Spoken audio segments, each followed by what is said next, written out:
अस्सलाम वालेकुम। मैं स्टडी स्टूडियो की तरफ से फिर दोबारा हाजिर हूँ और आज मैं आपके सामने इंशाल्लाह part 3 of the capacitor series को डिस्कस करूंगा, जिसके अंदर हम energy store in a capacitor, it's relation with dielectric and charging and discharging of the capacitor and their graphs and the last और इसके एमसीक्यूज डिस्कस करेंगे जो कि ईगेट के अंदर पूछे गए थे। मोस्टली तो टॉपिक इतना इतना पूछा नहीं गया, लेकिन इससे रिलेटेड जो एमसीक्यूज बन सकते हैं, जो पॉसिबिलिटीज बन सकती हैं, जो कि सिमुलेशंस बन सकती हैं, उसको मैंने जरूर डिस्कस किया है। तो आइए अपना लेक्चर स्टार्ट करते हैं। लेक्चर स्टार्ट करने से पहले काइंडली मेरे चैनल को सब्सक्राइब कर दें, और आपकी सब्सक्रिप्शन आपकी सपोर्ट की वजह से मुझे मोटिवेशन होती है। मैं बढ़ता हूँ अपने लेक्चर की तरफ। देखिए, energy store in a capacitor is very basic phenomena in the physics कि जैसे ही चार्ज फ्लो करना शुरू करता है through the plates of the capacitors, जो कि विद सम डिस्टेंस और कुछ एरिया उनका होता है, तो उनमें से चार्ज जैसे ही फ्लो करना शुरू होता है, तो चार्ज के फ्लो करने के साथ आप उसके ऊपर वर्क डन भी होता है। अगर तो वर्क डन पॉजिटिव से नेगेटिव टर्मिनल की तरफ हो रहा है, अगर वर्क डन पॉजिटिव से नेगेटिव टर्मिनल के अंदर हो रहा है, तो इस प्लेट्स के दरमियान जो हमारे पास इलेक्ट्रिक फील्ड स्ट्रेंथ है, इलेक्ट्रिक फील्ड स्ट्रेंथ जिसको मैं ई एफ कहूंगा, वो यहाँ पे जनरेट होना शुरू हो। अच्छा, यहाँ पे इलेक्ट्रिक फील्ड स्ट्रेंथ जनरेट होने का मतलब है यहाँ पे इलेक्ट्रिक फील्ड लाइंस हमारे पास क्या होती हैं, एग्जिस्ट करना शुरू करती हैं।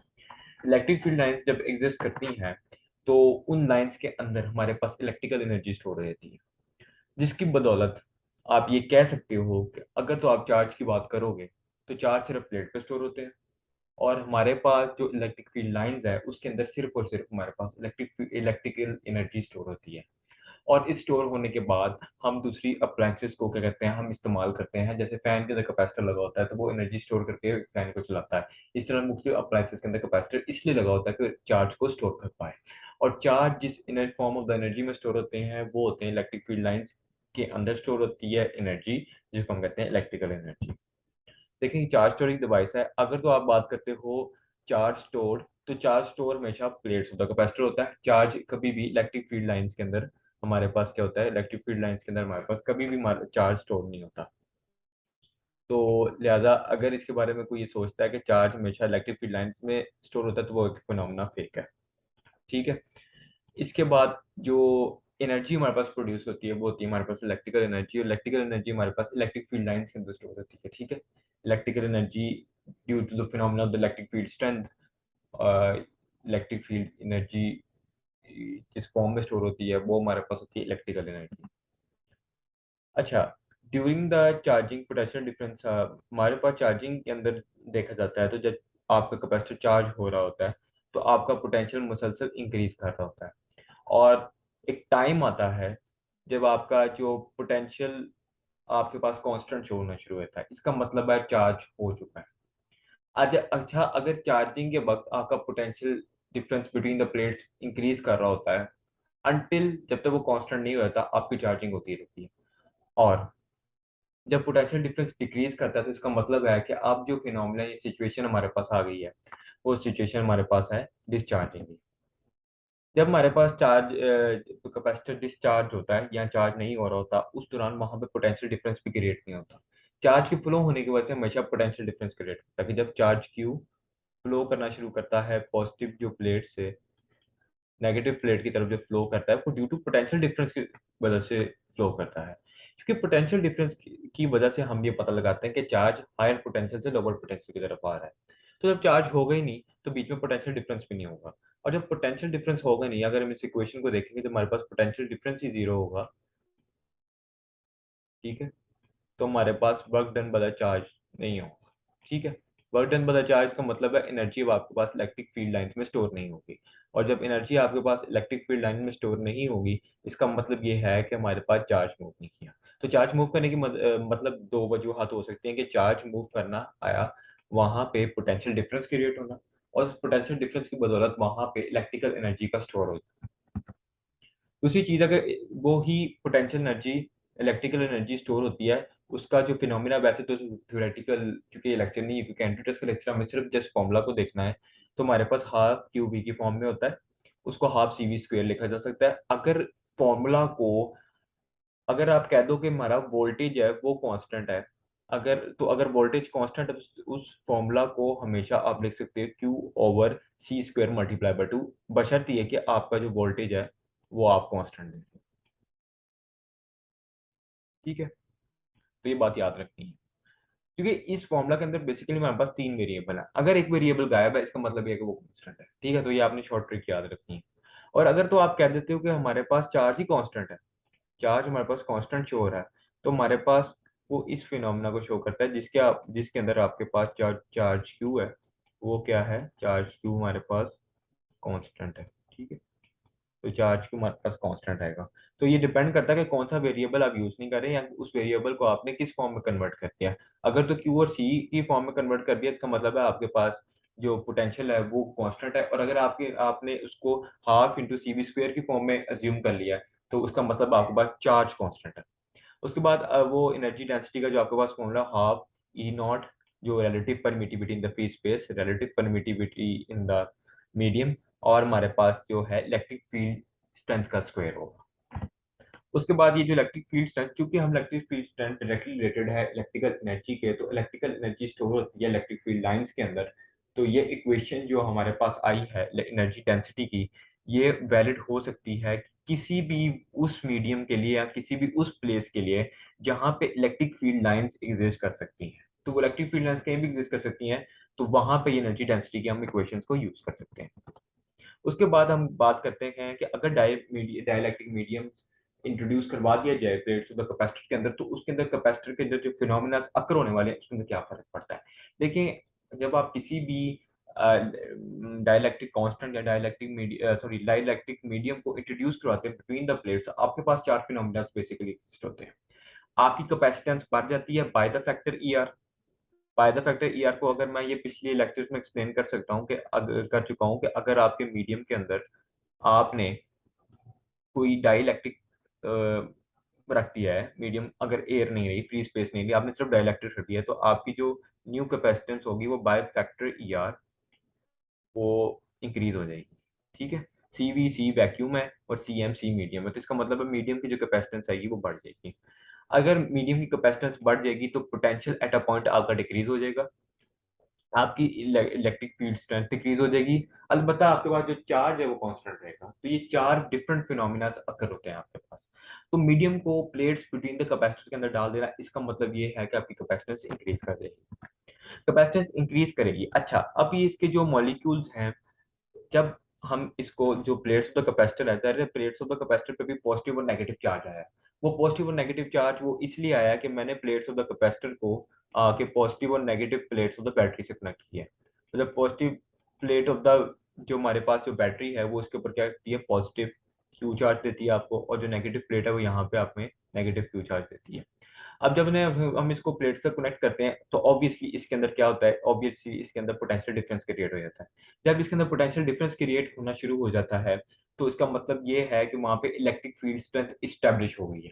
जब वहां पे इलेक्ट्रिक फील्ड स्ट्रेंथ इस्टेब्लिश हो जाती है, तो ये क्या करते हैं, जो मीडियम के जो मॉलिक्यूल्स होते हैं, जो कि डाइलेक्ट्रिक सॉलिड मीडियम में रखा है, उसके जो मॉलिक्यूल्स होते हैं, वो पॉजिटिव मॉलिक्यूल पॉजिटिव प्लेट की तरफ, नेगेटिव प्लेट की तरफ अट्रैक्ट होता है, और नेगेटिव मॉलिक्यूल पॉजिटिव प्लेट की तरफ अट्रैक्ट होता है। वंस दे आर अट्रैक्ट, जब वो अट्रैक्ट हो जाते हैं, जब वो अपनी मंजिल पे पहुंच जाते हैं, जब नेगेटिव जो मॉलिक्यूल है वो अट्रैक्ट हो जाता है पॉजिटिव प्लेट के ऊपर, तो उस पॉइंट पे जाके वो मॉलिक्यूल एक लेयर बना देता है। अगर तो वो नेगेटिव चार्ज था, वो पॉजिटिव प्लेट की तरफ गया, ठीक है, तो उस साइड पे जाके वो भी एक लेयर स्टेब्लिश करेगा। जैसे आप मिसाल के तौर पे देख रहे हो कि ये हमारे पास एक पोल है, ठीक है, हमारे पास एक पोल है जिसके इधर नेगेटिव और इधर क्या है, हमारे पास पॉजिटिव चार्ज, तो वो हमेशा पॉजिटिव प्लेट की तरफ जाएगा। और हमारे पास एक डाइपोल है, उसकी एक तरफ पॉजिटिव चार्ज है, ये पॉजिटिव चार्ज है, तो ये क्या है, नेगेटिव प्लेट की तरफ ही जाएगा। तो जब ये वहां पर जाएगा तो वहां पे लेयर स्टेब्लिश कर देगा, ठीक है, layer of the positive charges and the layer of the negative charges. Negative charge जब पॉजिटिव प्लेट की तरफ जाएगा तो layer of the negative charge को बनाएगा, और जब पॉजिटिव चार्ज नेगेटिव प्लेट की तरफ जाएगा तो लेयर ऑफ पॉजिटिव चार्ज बनाएगा, पहली बात। दूसरी चीज इसके अंदर ये है कि इसके अंदर जो फ्री इलेक्ट्रॉन्स है, चूंकि ये सॉलिड इंसुलेटर मीडियम है, इसके अंदर जो हमारे पास जो फ्री इलेक्ट्रॉन्स हैं वो इजीली मूव नहीं कर सकते। और जब वो इजीली मूव नहीं कर सकते, जो इलेक्ट्रिक फील्ड जब इस्टेब्लिश करते हो, जिसकी वजह से जो आपके फील्ड इलेक्ट्रॉन जब अलाइनमेंट एक अलाइन होकर मूव करते हैं, उसकी वजह से आपके जो यहाँ पे, क्योंकि ये फ्री इलेक्ट्रॉन्स फ्रीली मूव नहीं कर सकते, तो ये स्लाइट डिस्प्लेसमेंट करते हैं। जब ये डिस्प्लेसमेंट होती है, इसकी वजह से आपकी ही कैपेसिटेंस इंक्रीज करती है, आपकी ही इलेक्ट्रिक फील्ड स्ट्रेंथ डिक्रीज करती है, और आपकी ही पोटेंशियल एट अ पॉइंट वो क्या कर देता है, कैपेसिटर के अंदर वो डिक्रीज कर देता है। और अलबत्ता आपके पास सिर्फ चार्ज सेम रहता है। तो ये कुछ बातें जो कि थ्योरेटिकल आपको पता होनी चाहिए कि जब आपने डाइलेक्ट्रिक मीडियम को डाला, तो डाइलेक्ट्रिक मीडियम के डालने की वजह से आपका ओवरऑल बिहेवियर, आपका कैपेसिटर क्या शो करता है। अच्छा, जब हमने कहा था कि लेयर एस्टेब्लिश हो गई, अब लेयर एस्टेब्लिश होने की वजह से जो मॉलिक्यूल है ना, अब उसका जो स्ट्रक्चर है वो थोड़ा सा चेंज हो सकता है। मॉलिक्यूल्स के ऑपोजिट एंड्स पे ऑपोजिट चार्ज जाते हैं। मिसाल के तौर पर नियर टू पॉजिटिव प्लेट जो आपका मॉलिक्यूल पाया जाएगा, उसके एक साइड पे तो नेगेटिव चार्ज होगा, एक साइड पे पॉजिटिव चार्ज होगा। चार्जेस की मैग्नीट्यूड सेम होगी, बट उनकी नेचर ऑपोजिट होगी। और क्योंकि उन दोनों के दरमियान उनके दोनों के दरमियान एक छोटा एक डिस्टेंस पाया जाएगा, वो जो कि डिस्टेंस डी कह लो, ठीक है, छोटा एक हमारे पास क्या पाएगा, जो डिस्टेंस पाया जाएगा जिसको आप डी कह सकते हो। तो उस डिस्टेंस की वजह से इस मॉलिक्यूल को एज अ होल क्या कह देते हैं, हम डायपोल कह देते हैं। अब इस डायपोल मॉलिक्यूल के अंदर, इस डायपोल मॉलिक्यूल को अगर देखा जाए, क्योंकि ये dipole molecule as a whole हमारे पास क्या होता है, ये dipole molecule as a whole हमारे पास न्यूट्रल मॉलिक्यूल होता है। तो इस पॉइंट को मैं अभी आगे इलेबोरेट करता हूँ। अच्छा, style replacement of free electrons and atoms होगा हमारे पास।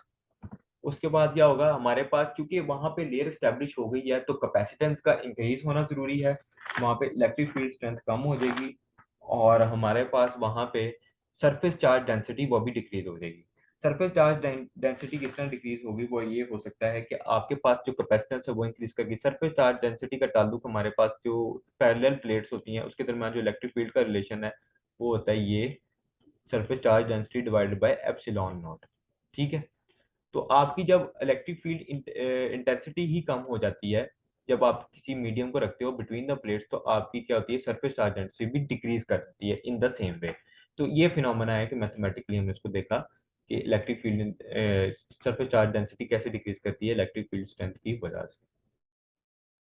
अच्छा, एक आखिरी पॉइंट इसके अंदर ये हो सकता है, क्योंकि ये dipole as a whole neutral होता है, क्योंकि इसमें number of positive charge same है is equal to the number of negative charge, तो नेट चार्ज उसके ऊपर जीरो होता है।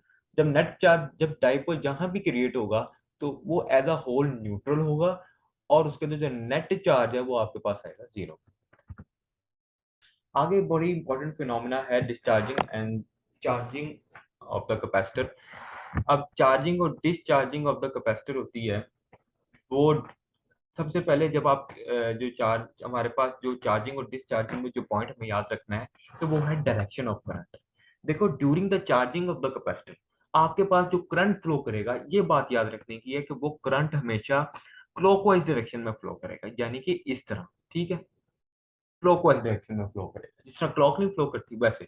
और जब आप इस बैटरी को डिस्कनेक्ट करते हो, तो चार्ज और डिस्कनेक्ट करते हो, और उसके बाद आप स्विच की भी थोड़ा सा, जिसको स्विच का कनेक्शन है वो आप ले आते हो इस पॉइंट के साथ, जो कि हम डिस्चार्जिंग में देखेंगे भी। वहां पे जाके आपका जो करंट होता है अपनी डायरेक्शन को चेंज करता है, वो आपको क्या कर लेता है, वो अपने आप को कर लेता है anti clockwise. Most important thing जो चार्जिंग और डिस्चार्जिंग में मैंने याद रखनी है, वो है क्यूटी ग्राफ। क्यूटी ग्राफ होता है, अगर क्यूटी ग्राफ है तो क्यू ओवर टी इसका है स्लोप, तो क्यू ओवर टी क्या है, करंट।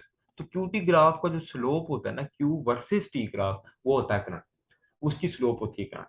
अच्छा, अब एक्स एक्सिस पे जो टी है वो हमारे पास फर्दर ऑन हमारे पास इक्वल है T is equal to R C, जो कि कांस्टेंट है। ठीक है, रेजिस्टेंस इनटू कैपेसिटेंस, क्योंकि ये जो आपके पास जो सर्किट है जो ऊपर शो किया हुआ है, ये आरसी सर्किट है, रेजिस्टर कैपेसिटर सर्किट। अच्छा, अब क्या होता है कि for the small value of the RC, जो आपकी जो आरसी वैल्यू है for the small value is inversely proportional to the slope.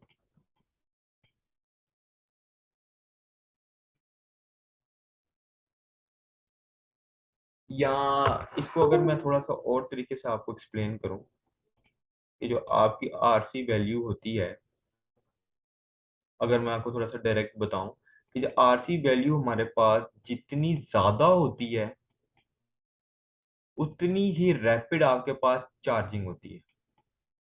ठीक है,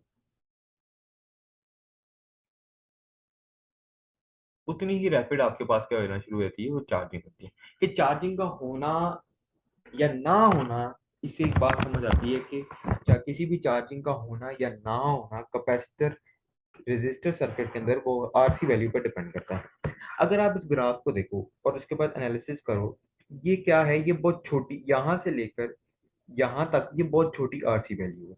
इस छोटी आरसी वैल्यू पे अगर आप ग्राफ को देखो तो 0.63 टाइम्स चार्ज, ये वो टाइम है जिस टाइम पर इतना चार्ज स्टोर हो जाता है। इसका मतलब ये है कि वो पॉइंट आ गया है या ऑलमोस्ट आ चुका है कि आपका मैक्सिमम चार्ज क्या है, वो स्टोर हो चुका है। तो मैक्सिमम चार्ज स्टोर होने की लामत है 0.63 इंटू क्यू नॉट। कि अगर आप इतना चार्ज आपका डिपॉजिट हो गया, इसका मतलब है चार्जिंग का फिनोमेना ऑलमोस्ट अकर कर गया। तो जब ऑलमोस्ट वो फिनोमेना अकर कर गया है, अगर आप देखो नीचे ग्राफ के, अगर आप वाई एक्सिस पे देखो, वाई एक्सिस पे देखो तो आपको एक चीज मिल रही है, सॉरी एक्स एक्सिस पे देखो कि आपको छोटे ही आरसी वैल्यू पे आपकी चार्जिंग क्या हो रही है, रैपिड हो रही है। और जितनी ही आरसी वैल्यू, लेट्स सपोज ये तो यहाँ से यहाँ तक थी, अगर तो आपकी आरसी वैल्यू काफी इंक्रीज कर रही है यानी कि बहुत बड़ी है, वहां पे देखो कि वहां पे चार्ज लेट स्टोर हो रहा है, maximum amount of the charge. तो जितनी आरसी वैल्यू छोटी है उतना आपका चार्ज रैपिडली स्टोर होगा। ठीक है, और एक पॉइंट आएगा, एक पॉइंट आएगा। अच्छा, चार्ज की जो ग्रोथ हो रही है ना, ग्राफ ग्रो कर रहा है या ग्राफ चल रहा है, जो जिस ट्रेंड को फॉलो करता है वो ट्रेंड आपके पास एक्सपोनेंशियल ट्रेंड है। वो आगे मैं मैथमेटिकल एक्सप्रेशन दूंगा कि ये एक्सपोनेंशियल ट्रेंड को फॉलो करता है। This is not a straight line equation, this is not a quadratic equation. ये इक्वेशन है जो ट्रेंड को फॉलो करता है, ये वो ट्रेंड है जो एक्सपोनेंशियल ट्रेंड है। ठीक है, अच्छा, at the point Q not एक वक्त आएगा जो कि क्यू नॉट है, जहाँ पे क्यू चार्ज होता है, Q is equal to C V naught, यानी कि वो पॉइंट आ गया है। अब यहाँ पे 100% चार्ज आपका स्टोर हो चुका है।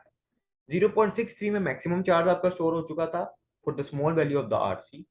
और अगर आप देखो for the large value of the RC, काफी देर बाद for the large value of RC आपका मुकम्मल चार्ज स्टोर हो जाएगा। और उसके बाद आपका क्या ग्राफ आ जाएगा, आपका ग्राफ ऑलमोस्ट स्ट्रेट, आपका ग्राफ कांस्टेंट हो जाएगा। तो किस पॉइंट पे आपका ग्राफ कांस्टेंट हो रहा है, वो पॉइंट है आपका क्यू नॉट।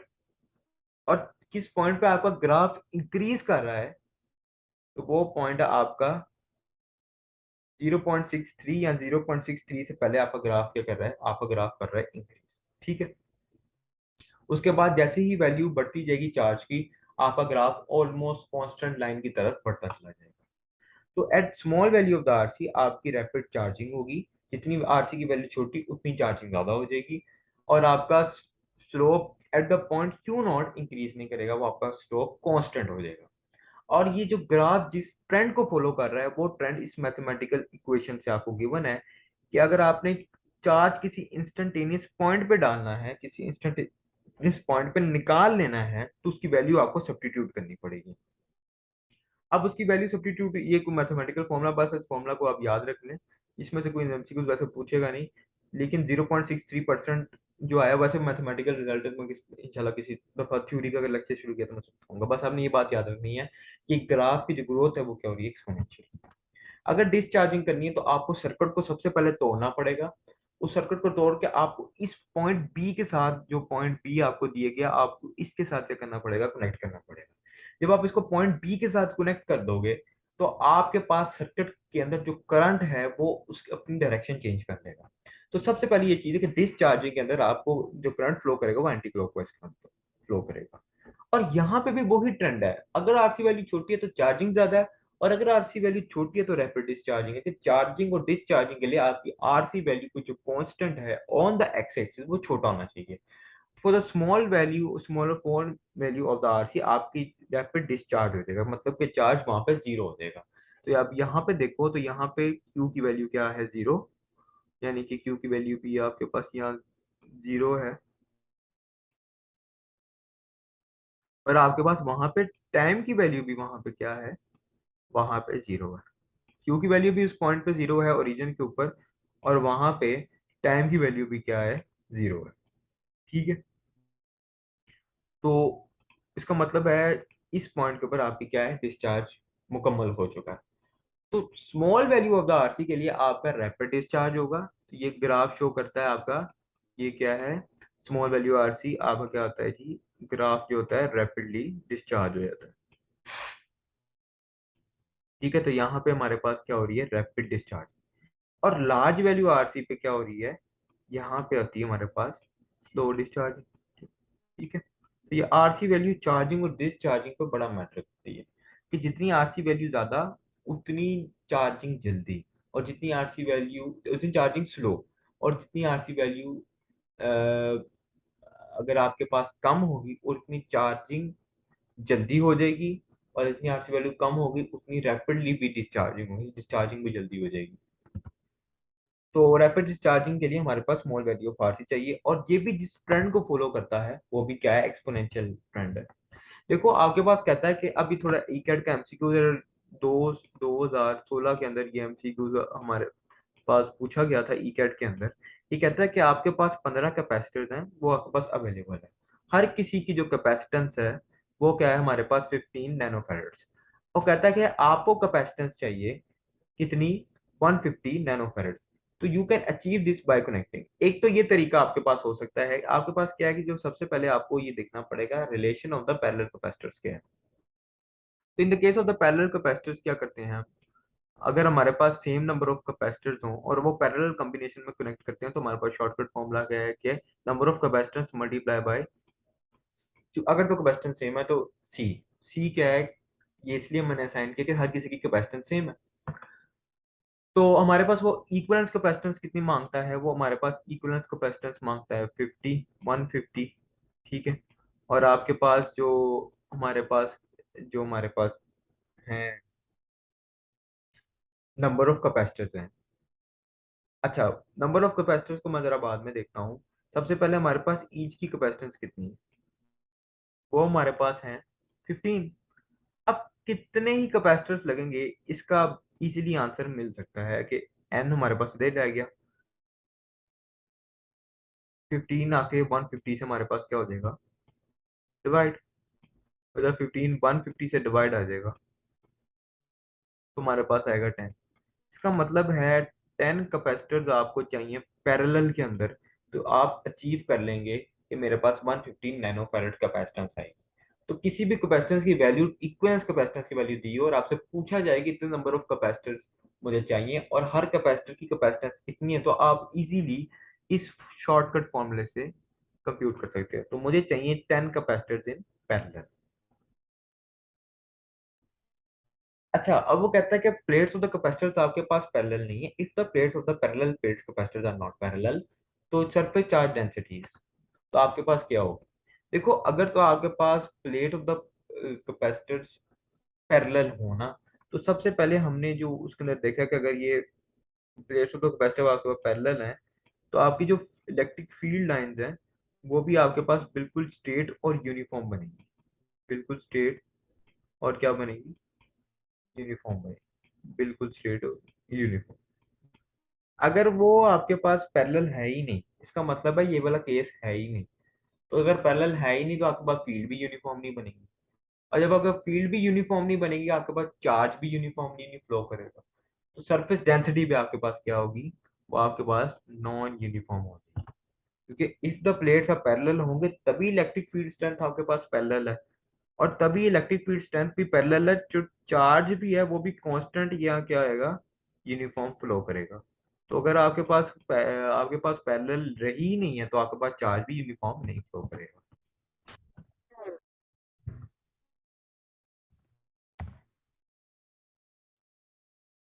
नेक्स्ट हम की तरफ चलते हैं। कहते हैं capacitor is used to store energy you, charging battery is up down disconnected. इसके अंदर वो कहना क्या चाह रहा है कि अगर तो आपके पास इस तरह कैपेसिटर बना हुआ है, ठीक है, ये पॉजिटिव प्लेट है और ये नेगेटिव प्लेट है, इसको मैंने फर्दर ऑन इसी बैटरी से कनेक्ट किया हुआ है, और बैटरी हमारे पास क्या है, वोल्टेज वी की है। तो बैटरी से कनेक्ट किया, बैटरी वोल्टेज वी की है, ये ऊपर कैपेसिटर सी है। अब क्या होता है कि मैं इस कैपेसिटर को फर्दर ऑन इसमें एक हमारे पास क्या करता हूँ, इसमें मॉडिफिकेशन कर देता हूँ। कि अब मैं कैपेसिटेंस को दुगना कर देता हूँ। तो यहाँ पे डायग्राम को देखना पड़ेगा कि एक कैपेसिटर है और कैपेसिटर के साथ दूसरा जो कैपेसिटर है हमारे पास वो पैरेलल कनेक्ट कर दिए गए। अब सवाल है, दो कैपेसिटर को जब आपस में पैरेलल कनेक्ट करोगे तो यहाँ हमारे पास थोड़ा सा एक चेंज आएगा। वो चेंज क्या होगा? वो क्या होगा, ये जो टोटल वोल्टेज वी आ रही है बैटरी की टोटल वोल्टेज जो हमारे पास आ रही है वी, बैटरी की टोटल वोल्टेज वी आ रही है, वो इधर भी वी ओवर टू हो जाएगी, वी डिवाइडेड बाई टू हो जाएगी, और क्या हो जाएगी इधर भी वी डिवाइडेड बाई टू हो जाएगी। तो for each capacitor of the capacitor C हमारे पास जो वोल्टेज होती है वो क्या हो जाती है, डिवाइड हो जाती है। तो वो वोल्टेज हमारे पास डिवाइड हो जाएगी। तो वो वोल्टेज जब डिवाइड हो जाएगी तो हम सिंपली क्या करते हैं, हमारे पास जो एनर्जी का फॉर्मूला होता है along the capacitor each capacitor, उसको अगर सी वन कह लो पहले वाले कैपेसिटर तो हाफ हो जाएगा, और ऊपर आ जाएगा सी वन आ जाएगा। उसके बाद क्या आएगा हमारे पास, जो हमारे पास ईच कैपेसिटर के अंदर क्या हुआ, हमारे पास जो वोल्टेज है वो हाफ हो गई, हाफ का स्क्वायर कर लो तो हमारे पास ये इक्वेशन आ जाएगी। तो इतनी इक्वेशन को मैं सॉल्व कर लूंगा तो ये किसकी इक्वल होती है, वैसे यू की इक्वल होती है या एनर्जी की इक्वल होती है, ब्रेड और फोर्स। तो हमारे पास ऑप्शन क्या होती है, ए अल्फा करेक्ट है हमारे पास। दूसरे में देखिए जाए तो हमारे पास sheet of the aluminium foil of जिसकी नेग्लिजिबल थिकनेस है, उसको मैंने प्लेट्स ऑफ द कैपेसिटर में रखा है। देखो कैपेसिटर के अंदर आप कोई भी आप डाइलेक्ट्रिक इंट्रोड्यूस करते हो तो मीडियम की कैपेसिटेंस क्या बढ़ जाती है। अब जरा मैं इसका फॉर्मूला लिखता हूँ कि ई नॉट है, एक तो epsilon not in the free space है, इनटू ई आर है। जो हमारे पास जो ई आर होता है हमारे पास जो रिलेटिव परमिटिविटी है, जो रिलेटिव परमिटिविटी यहाँ पे ऑब्वियसली यार की जगह एल्यूमिनियम ही लिखूंगा। ठीक है, उसके बाद हमारे पास एरिया ऑफ द प्लेट्स है और है डिस्टेंस बिटवीन द प्लेट्स। हाँ, डिस्टेंस को यहाँ पे एक चीज का इजाफा होगा, एक चीज को थोड़ा कम कर सकती है, वो है थिकनेस, तो डिस्टेंस डी माइनस टी लिखेंगे। लेकिन ये थिकनेस ऑलमोस्ट नेग्लिजिबल है, जब नेग्लिजिबल को फिजिक्स में ऑलमोस्ट क्या कहते हैं, जीरो कह देते हैं। तो अब ये मैंने बात इसलिए बताई है कि अगर नेग्लिजिबल थिकनेस ना कहता और कह देता है कुछ ज्यादा थिकनेस है तो आपने इसको हमेशा डी में से माइनस करना है। तो क्या होती है कि एल्यूमिनियम फॉयल को डाला तो हमारे पास क्या आ गया, ये एनालिसिस करने के बाद हमने करना है। ठीक है, ये कह देना है कि वो जो होती है वो होती है E R by factor E R, जो हमारे पास सी वैक्यूम के वो मीडियम इंक्रीज कर जाता है। तो हमारे पास ऑप्शन क्या है कि कैपेसिटर तो कैपेसिटेंस अनचेंज, सवाल नहीं पैदा होता, नन वो भी नहीं हो सकती, तो ऑलमोस्ट क्या करती है हमारे पास इंक्रीज कर जाती है। इसके बाद क्या है कि टू मेटल प्लेट्स हैं जिनकी चार्ज क्यू और नेगेटिव क्यू है वो एक सर्टेन डिस्टेंस दूसरे को फेस करें जो कि पैरेलल है। तो अगर हमारे पास उन प्लेट्स को कैरोसिन ऑयल टैंक में गिरा दिया जाए, देखो कैरोसिन ऑयल टैंक है, इसका जो हमारे पास जो होता है ना रिलेटिव परमिटिविटी, वो हमारे पास होती है ग्रेटर देन वन। जब उसकी ग्रेटर देन वन होती है इसका मतलब ये है कि जब आप उसको टैंक के अंदर गिराओगे, जब आप टैंक के अंदर गिराते हो तो क्या होता है आपकी रिलेटिव परमिटिविटी, इसका मतलब क्या है कि अब उन प्लेट्स के दरमियान मीडियम आ चुका है।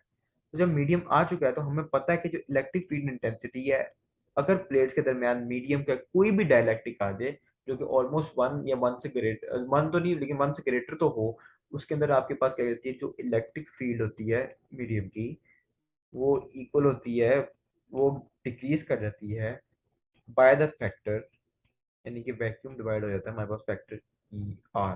तो by the factor E R वो आ जाता है, ये वो डिक्रीज कर देती है। तो आपके पास यहाँ पे सिंपल ऑप्शन क्या आ गया, सी डिक्रीज। तो ये थे आज के बड़े कॉम्प्लेक्स एमसीक्यूज जिनको हमने टू जो थ्योरी समझ के किया है। बाकी मैं भी स्टूडेंट हूँ, मेरे से भी गलती एक्सपेक्टेड है, लेकिन इंशाल्लाह इंशाल्लाह मैं ज़रूर कहूँगा कि अगर आप इस लेक्चर को ध्यान से सुनेंगे तो आप लोगों की इंशाल्लाह हेल्प भी हो जाएगी। मेरी तरफ से इतना ही, अल्लाह हाफिज़।